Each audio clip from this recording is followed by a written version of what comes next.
the Within Orb podcast. Come get Within Orb. Welcome to another episode of Within Orb, and we are at episode 108, and I have the honor of interviewing my colleague and companion in collecting astrology books, none other than the inimitable Philip Graves. Welcome to the show. Thank you so much, Jen. It's a pleasure to be here. Yeah, I'm so happy that you're on this episode. 108 is one of my favorite minor aspects, although you would say maybe perhaps in your book they're not so minor, they're just newer.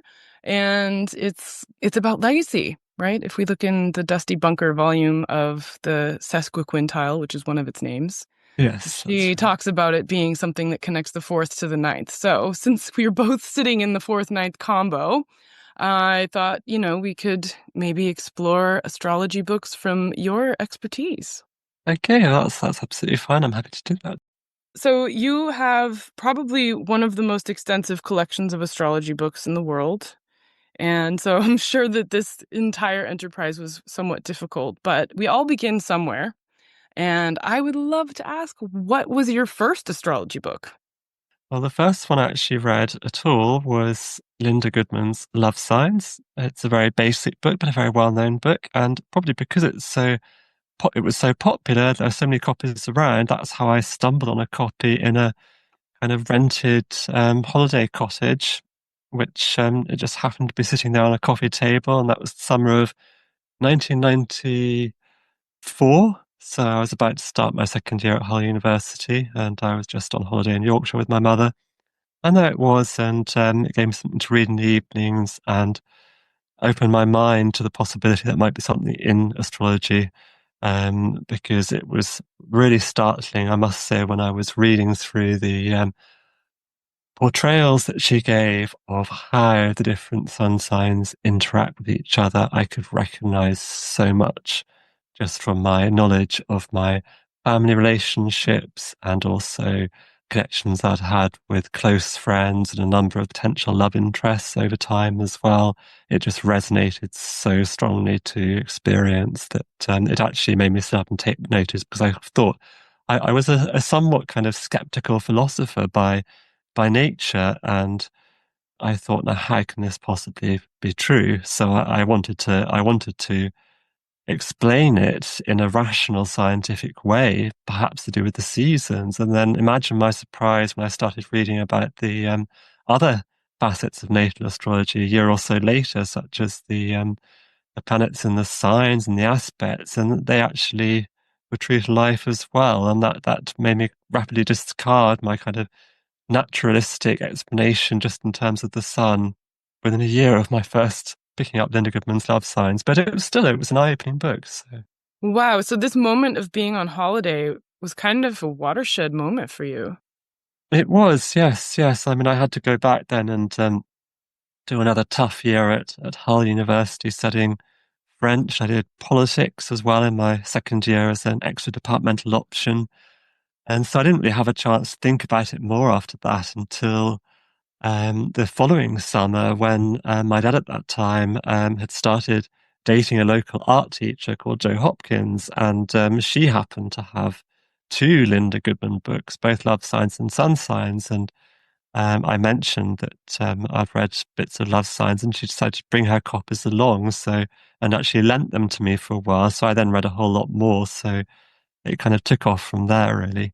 Wow. And those are some of the most widely available books. Now, I mean, she was one of the most successful authors in the history of astrology publishing. I think that's true. And certainly as part of the kind of watershed of the New Age interest in astrology of the late 1960s, she was right there with her Sun Signs book, which was published in 1968, which was really when it was all happening. And I think that was partly cause, partly effect, in that a lot of other authors then followed with popular books after hers. But I think the movement was already happening before she published her book. I mean, the New Age movement, certainly in America, was getting going already before then. This was the 60s, and this was the late 60s now, so it was in full swing. Do you think that her success is partly how she wrote about sun signs? I think definitely, because she she almost wrote in this semi-fictionalized manner where she would act out these little scenes between representatives of the sun signs and how they would typically interact, but trying to bring it to life almost as if she was putting acting roles into the heads of her kind of personas for the different signs. And they might not be literally the case every single time, but they were psychologically close enough to the reality for people to recognize that there was truth in them. And I think that was very effective. But she did also have other quirks to her writing style, such as the fact that she had this esoteric edge to her thinking, and she would throw in bits and pieces about numerology from time to time and things of that kind. But most of all, it was just the very psychologically insightful observations she made, I think, just based on sun signs alone, which I think just appealed to a lot of people because they could see that there was truth in them when they actually thought about people they knew with the signs. Mm-hmm, mm-hmm. So, as a gateway to the world of astrology, I'm curious about when you began to investigate more traditional forms of astrology.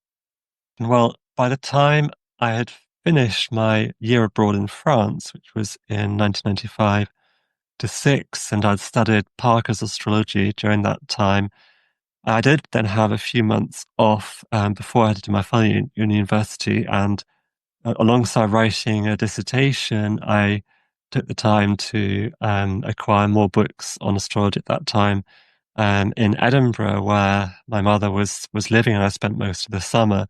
They had quite a lot of books in the bookshops there, in Waterstones, and in a bookshop called Body and Soul, where they had some, and I ordered more from there.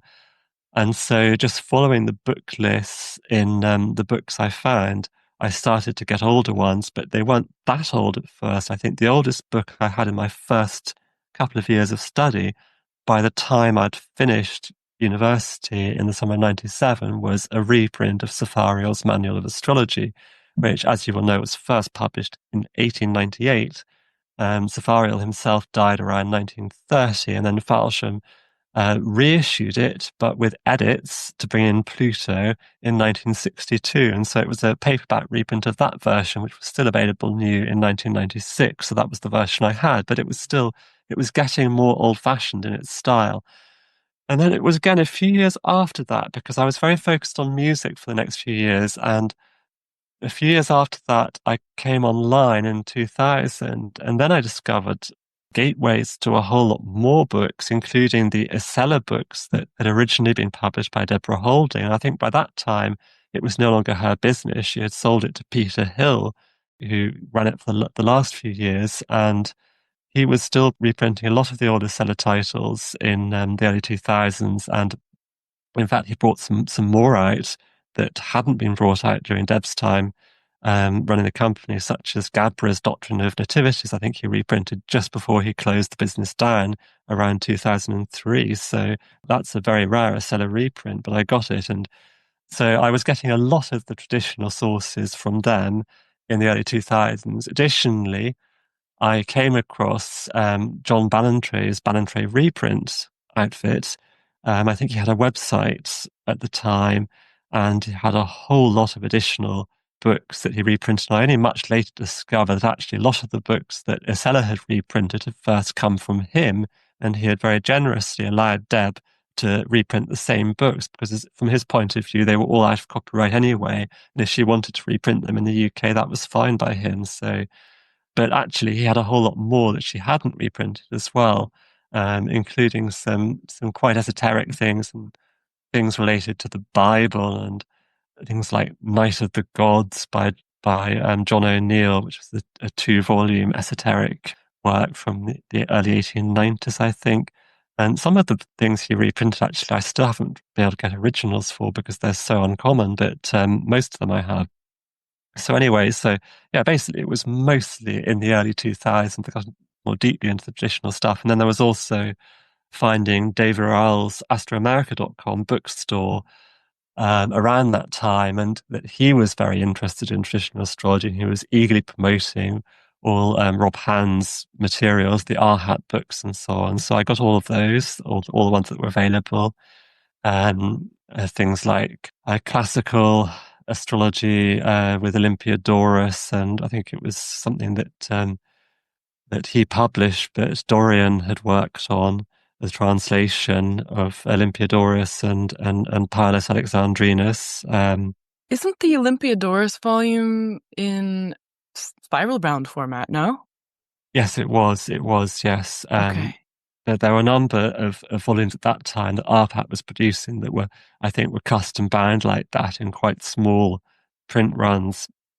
And the ones that have gone out of print since then are in a huge amount of demand second hand, and they do command silly prices. Even Rob Hand's little books like Night and Day Planetary Set in Astrology and the whole sign houses, booksellers will ask for, $100 because they're in so much demand since they went out of print.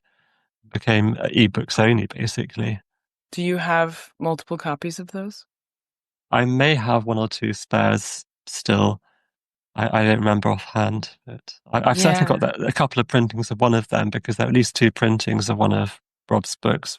Very, very cool. So it's almost, I feel almost criminal asking you this because you have so many amazing astrology books. I'm going to make you pick 3 to take to a deserted island. So Philip Graves, on your deserted island with the ephemeris, which you'd probably say, well, which ephemeris do you mean, Jen? So let's just park that. You get an ephemeris of choice. We don't have to go into the weeds with that one.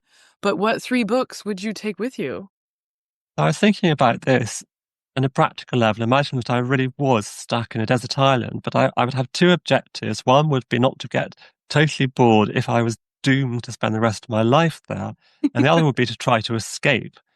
And also to try to survive. So I thought, well, to try to survive, I need to be aware of any upcoming threats. And so I thought, well, Rob Hand's book, Planets in Transit, is a classic because it goes into so much detail about the possible manifestations of every transit to the birth chart, including lunar transits. So, if there are poisonous plants, if there are wild animals that could attack you, things of that kind, you would probably get an advance warning by looking up your transits in his books. So I thought that would be a perfect thing to go for. And also, if there was a possibility of being rescued, there might be some beneficial times when it would be wise to go to a high vantage point on the island and look out to sea and wave a flag to passing ships, because you might have a better chance of being rescued then. Exactly. And this pick's interesting because the core text was composed for computation and forms the basis of the horoscope, the daily horoscopes that you'll get on astro.com today.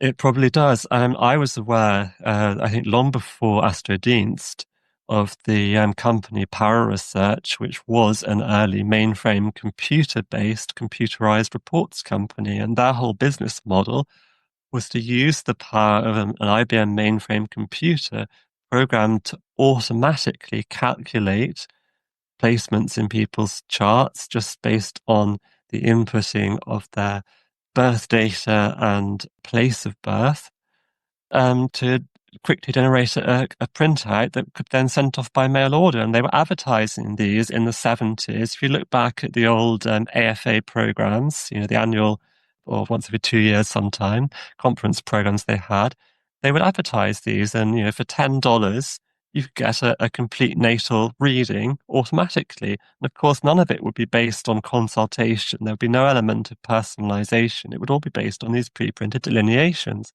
And they then paid people like Rob Hand to write standardized texts for every possible placement they wanted to cover. And they each had to be of almost exactly the same length in words so that they would fit neatly into the available amount of data for this program. And that's why, if you look at Robert Hand's book, Planets in Transit, the vintage edition, certainly all delineations are almost exactly the same length, regardless of how important or otherwise the transit may objectively seem to be, because they had to fit into this model for the mainframe computer program.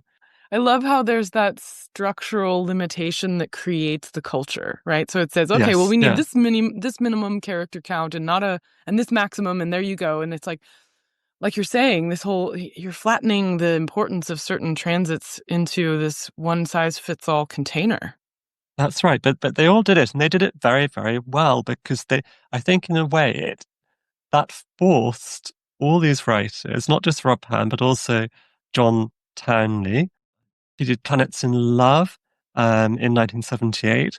Rob Hand did Planets in Composite, Planets in Youth, and Planets in Transit, all for the Power Research mainframe programs.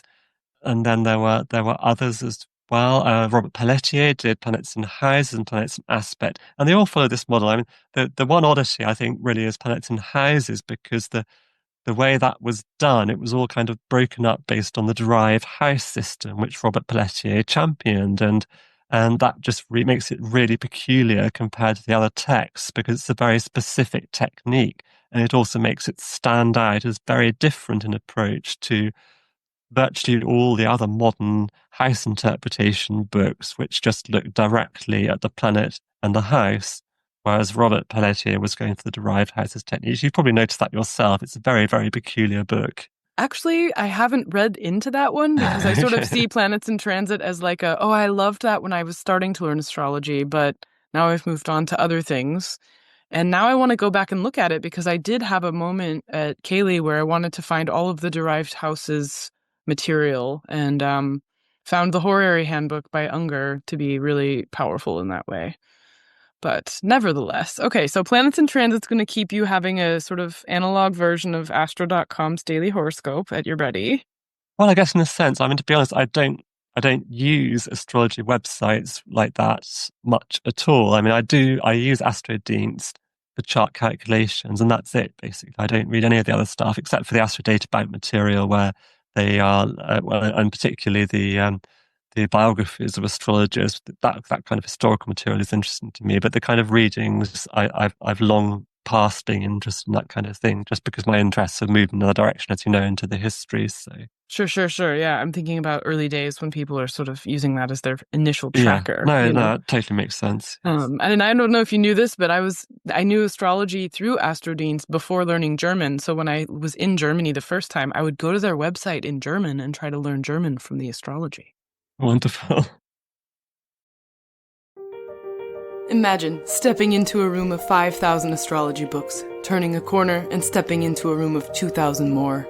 The Celestial Arts Education Library is every astrologer's dream, and it can be yours. I invite you to come support CAELi before you can visit physically. Your support will mean the creation of 52 new episodes of Within Orb next year, 4 issues of the CAELi Review, our inaugural journal, and countless book talks, events, classes for our community. Visit our website, www.caeli.institute/support, to select your level of care. Please help support CAELi into the future, our future, so that we may study the future together. Thank you for listening. Please enjoy the rest of the show. Okay, so that's a great first book, but you had some other objectives on this island. So what would your second book be? Well, my second book was going to be Nauticum Astrologicum by John Gadbury. And the reason for that is it's an electional text based on the most auspicious times for voyages, for sea voyages. And I was thinking that if I really want to escape this island and get back to my home, then I'm going to have to build a little boat and have to learn how to chop up wood and assemble it into at least some sort of viable raft that can withstand some pretty serious waves on the sea. And then I'm going to have to think about when is a good time to actually set sail. So I was thinking an electional book that's specifically oriented around sea voyages would be the perfect thing to have. I mean, if nothing else, it's going to be a placebo, which will give me a bit of confidence and courage to actually set off at some time or other, whether or not it actually works. So when was John Gadbury writing? Well, he wrote in the 17th century. I believe he was quite a lot younger than William Lilly, and he also clashed, as far as I remember, very heavily with William Lilly. I think they came from opposite sides of the Protestant Catholic divide, quite probably. It's been a while since I read about that, but his books, I mean, his first book was published when he was quite young, and that was probably the Doctrine of Nativities with the Doctrine of Horary Questions, or it's by its Latin name, Genethlia Logia, and that was published in 1658, but he wrote several others as well, and his Nauticum Astrologicum, I believe, was not published until the early 1690s, after Lilly's death, and then it was reprinted in 1710. There may have been one other reprint in between times, which I couldn't find offhand, but it just goes to show that there was still interest. It's a good example. There was still interest in publishing and reprinting 17th century astrology books after 1700. Sometimes there's this kind of received historical assumption that astrology basically died in 1700, and it's all absolute nonsense because there was still reprints being published of books like that, and there was also Richard Ball's Astrophysical Compendium, which was then enlarged and republished in 1723 as Astrology Improved.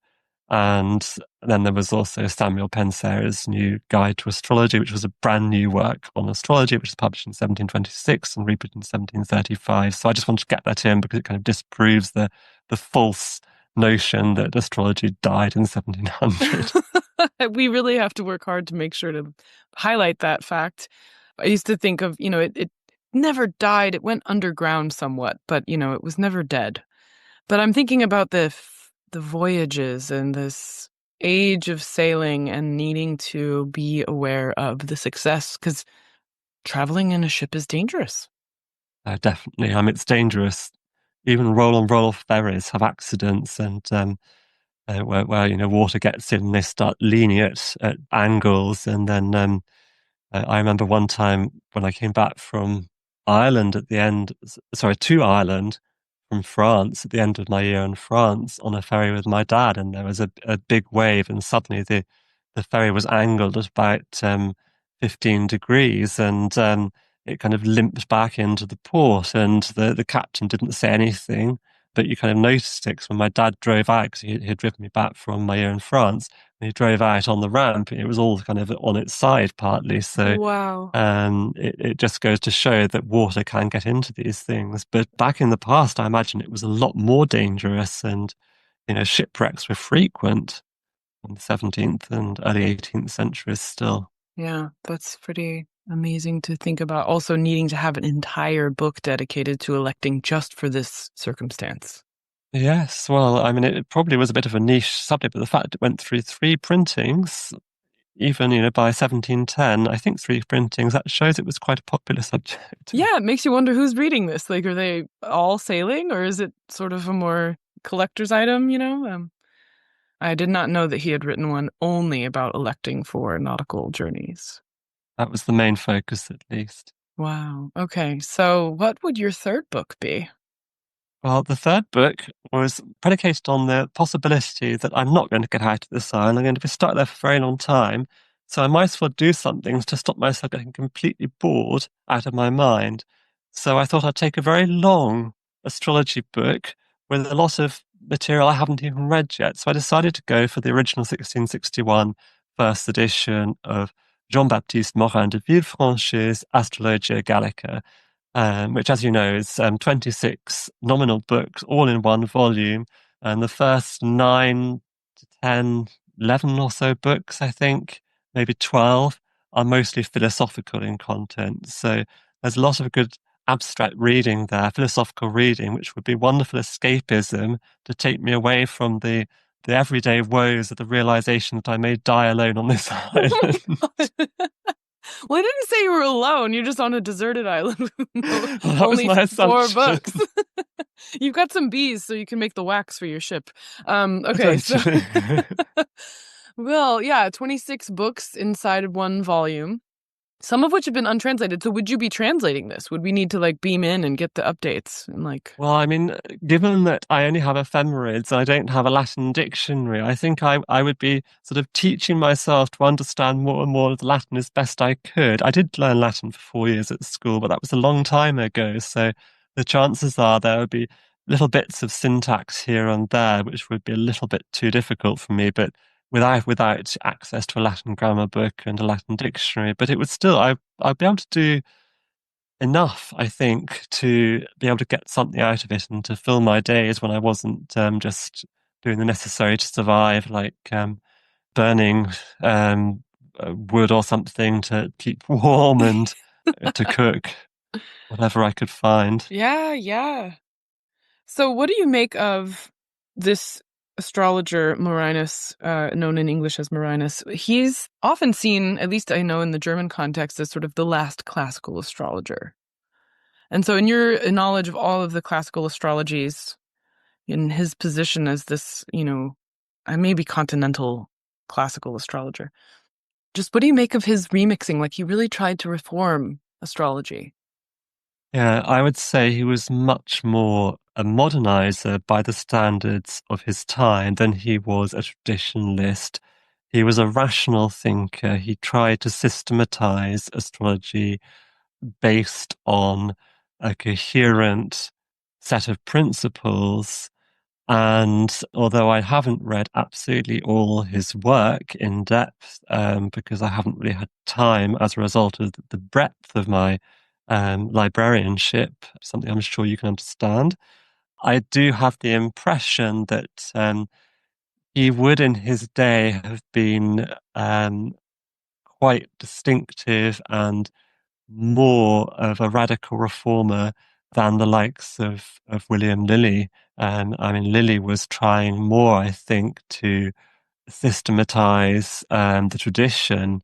He studied a lot of Latin works and older texts, which you can see at the back of Christian astrology, and he tried to synthesize and present their doctrine, adding a few touches of his own from experience. But I think he wasn't really a kind of deep thinking philosopher in the way that Morin was. That's a nice way of putting it, of a modernizer, because his reforms truly did take out some of my favorite pieces of the classical tradition, like his denigration of the bounds, for example. Yeah.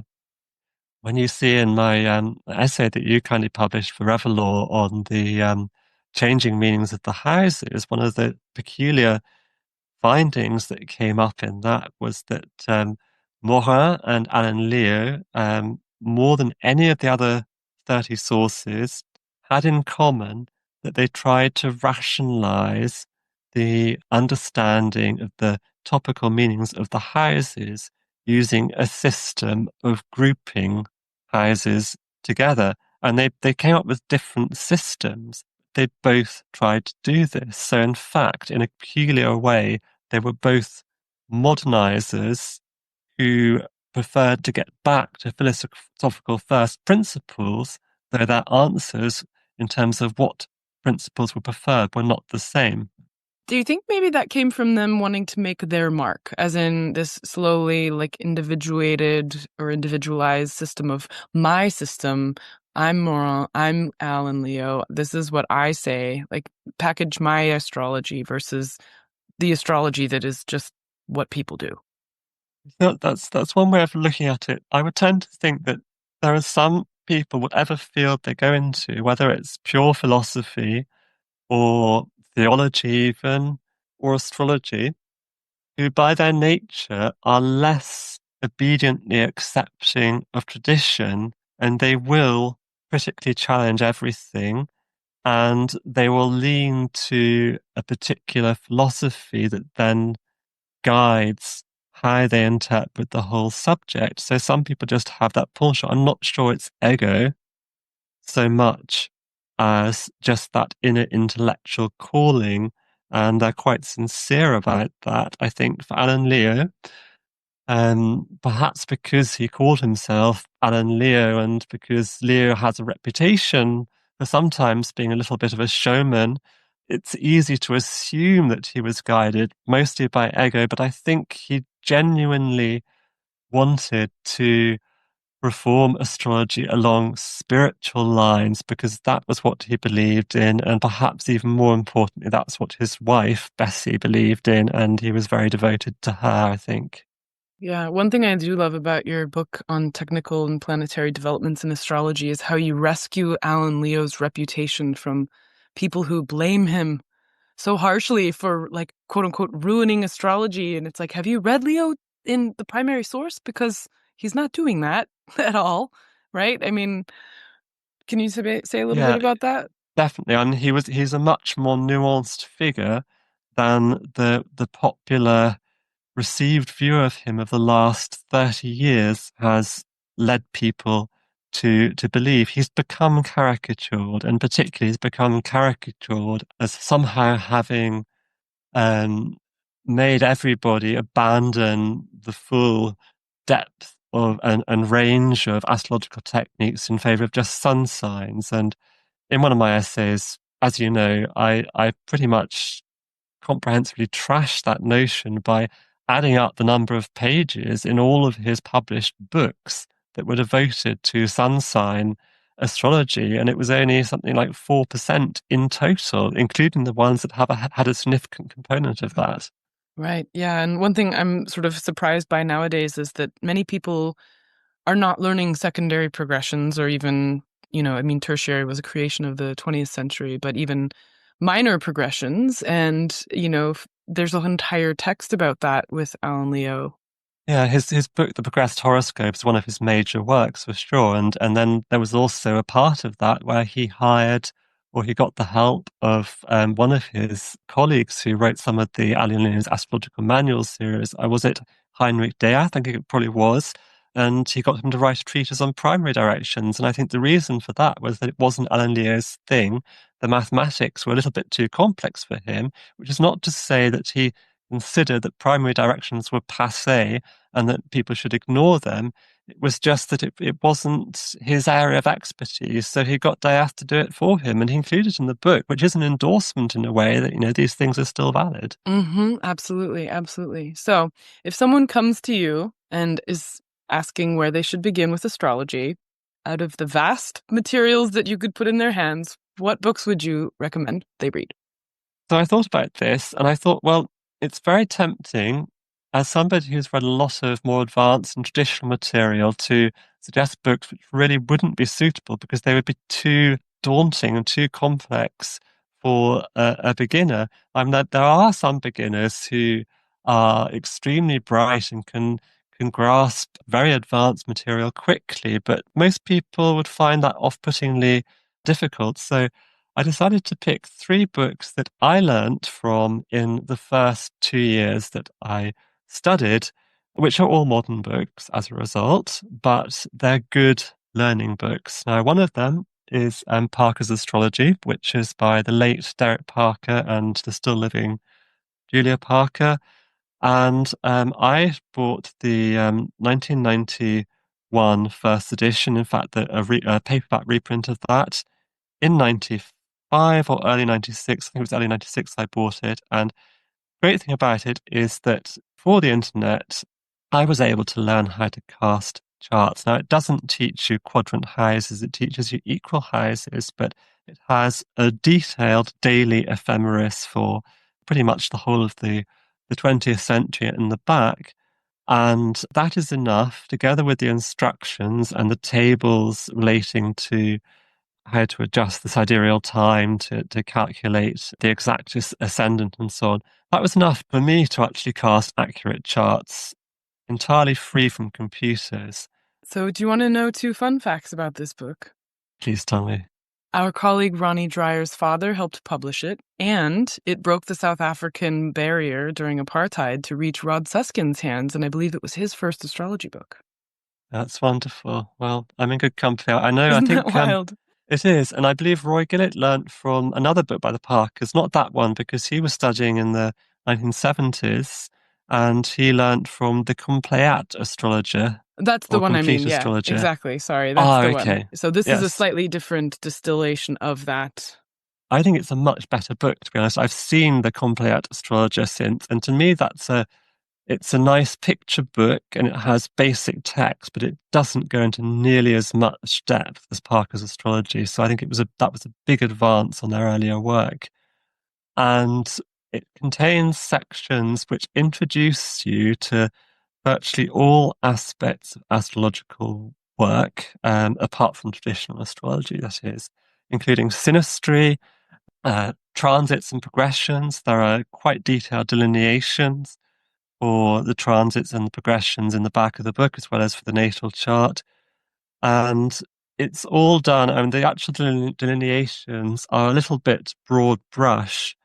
It doesn't feel like the ultimate last word in psychological insight, but it's a good start. And the breadth of the book makes up for the ultimate lack of precision in the delineations, I feel. And it really served me well as a starting point. And then I was able to get into much more specialized books that gave me more advanced readings of things like the houses and the aspects on their own and the individual planets after that. Wonderful, wonderful. Are there any other books for beginners you might throw in? Yes.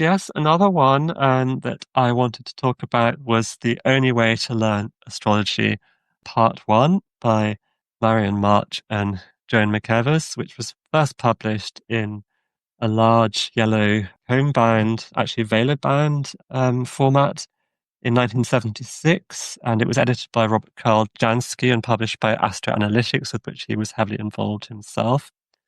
And it's just a wonderful teaching book for the practical side of delineating a natal chart, because it teaches you to combine symbols, to think in terms of the essence of each of the planets and the houses and the aspects in its own right, and then to think on how they would work together.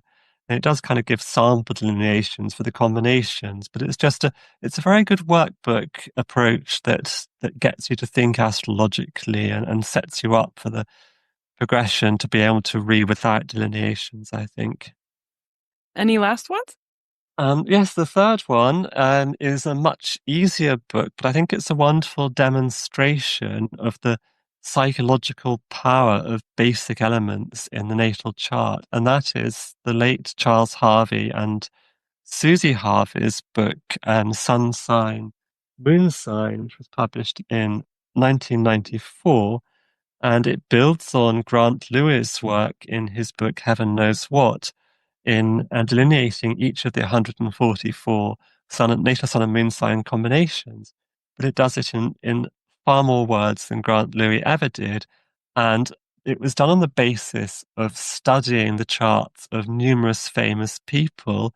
So it was actually an observation-based approach. It wasn't a dryly theoretical approach. And the result is that Charles Harvey and Suzi Harvey really bring out insightful portraits of the psychology of the 144 natal sun and moon sign combinations. And I think partly because it was a cheap paperback, it was priced at only, well, actually this edition, okay, it was £8.99, but it's relatively cheap for an astrology book of the 90s. You know, some of the more serious ones would be £15 plus even back then. And perhaps people didn't take it as serious as they might have done if it was brought out as a hardback. It did get fantastically positive reviews in the Astrological Journal at the time, I remember. I just found it a wonderful demonstration. I was able to take the portraits, the sun and moon sign combinations, to my brother, to my sister, to friends of my sisters when they visited us up in Edinburgh in the summer. And they were just bowled over because it was just so true to life as far as sun and moon goes. Yeah, I love that you're bringing out the inductive quality of their research and how that informs their revision of these personality traits. And that's so makes me want to read it, even though I'm not a beginner. So yeah, thank you for sharing those details.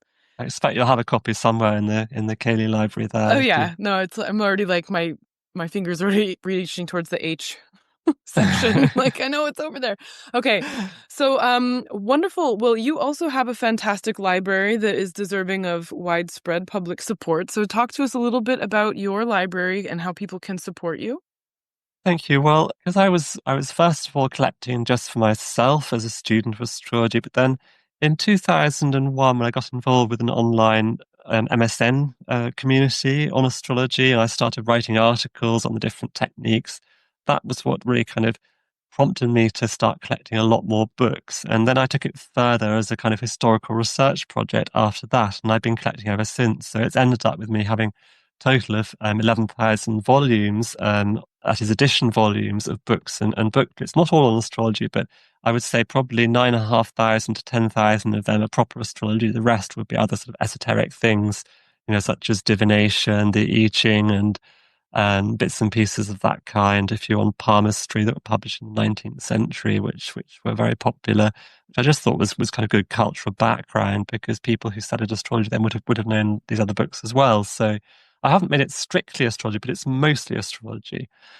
And in terms of support, well, The main thing is I have a second-hand bookshop, which I started about 18 months ago. And so to support working from home with the library and all related research and, having research visitors from time to time, I do buy and sell out-of-print astrology books of good quality, particularly out-of-print ones, because I literally can't compete with the fulfillment centers for new books like Amazon with their kind of slick, efficient distribution systems. I do all my own packing and, taking things down to the local post office. So it only really works as a business model with out-of-print books that are in a little bit more demand and harder to find. But I have different sections in my bookshop, one of which is the antiquarian section for books printed before 1960. There's also a German book section. And then there's the modern section, which is the majority of the books. And I also have a Patreon account where people can, if they so wish, support me, or they can just join as free members and read my monthly newsletters.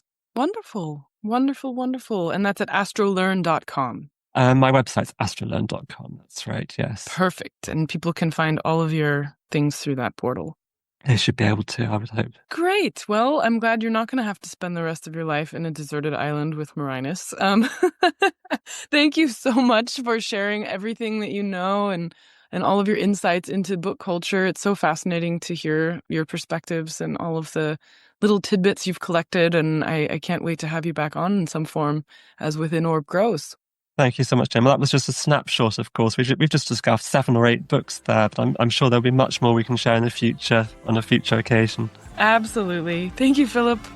Thank you very much, Jen. Thanks for listening to Within Orb. If you loved this episode, share it with your friends, give it 5 stars, leave a comment. In Spotify, you can do that now.